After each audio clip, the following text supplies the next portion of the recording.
In Botswana, Atlang Siako was found on the Mamatlakala bridge in Limpopo after the bus that she was traveling in plunged off the bridge, killing 45 people.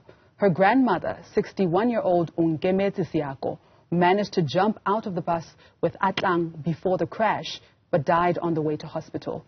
Her body is now among the 6 being repatriated to Botswana this weekend.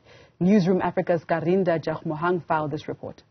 This has been a mammoth task for both South African government officials as well as officials from Botswana to repatriate the bodies of the 45 people who died in that tragic bus crash 2 weeks ago.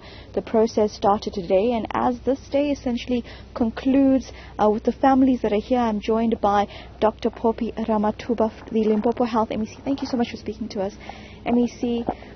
If we can just maybe recap some of the conversations you had with the family to give them strength to get through this day.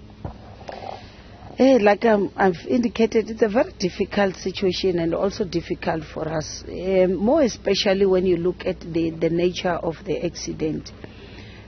Because some of us, when we say the 6 bodies are identifiable and they've been able to identify them through their naked eyes, even ourselves.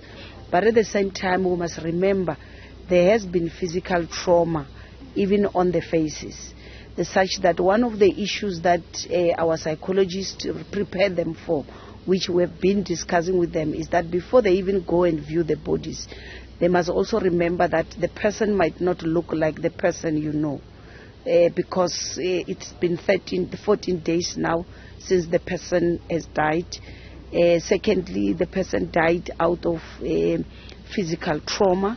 And even those that are identifiable on the face, when we examine the bodies, some of them have already also sustained the burns. So that is one of the area which we always say they need to be strong. Because they might be shocked by what they would see, and that is the most firstly important. And secondly, we even in advance advise that those family members who are brought in should be the ones that are able to have a strong threshold for pain, because it's not a nice environment to be in.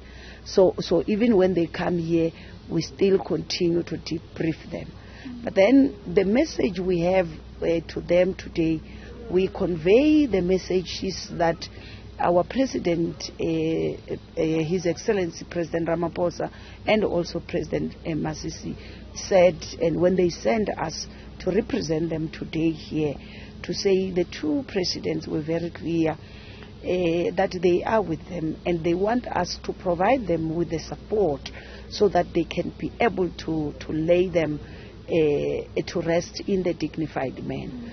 And also to say for these ones at least we are able to find closure as after today, but we still have the other ones where it's going to be much more difficult. It's the send off, I can tell you, because you might not even have what you can say it's to view at that time. So what we are saying is that we are sorry, we are feeling their pain.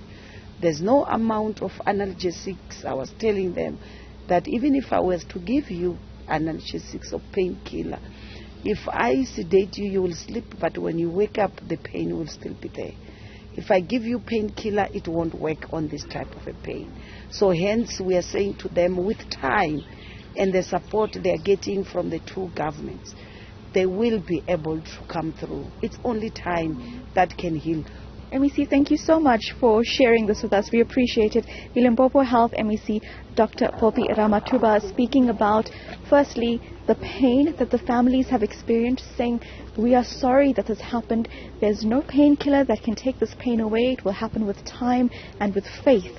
But also there is some hope. 8-year-old Atlang Siako is doing well. She's recovering at home. She has experienced this trauma, but of course the world perhaps is looking at how her future will go forward and what her journey will look like. Perhaps a medical doctor that we have going forward. For Newzroom Afrika on Channel 405, I'm Karinda Jagmohan in Mokopane.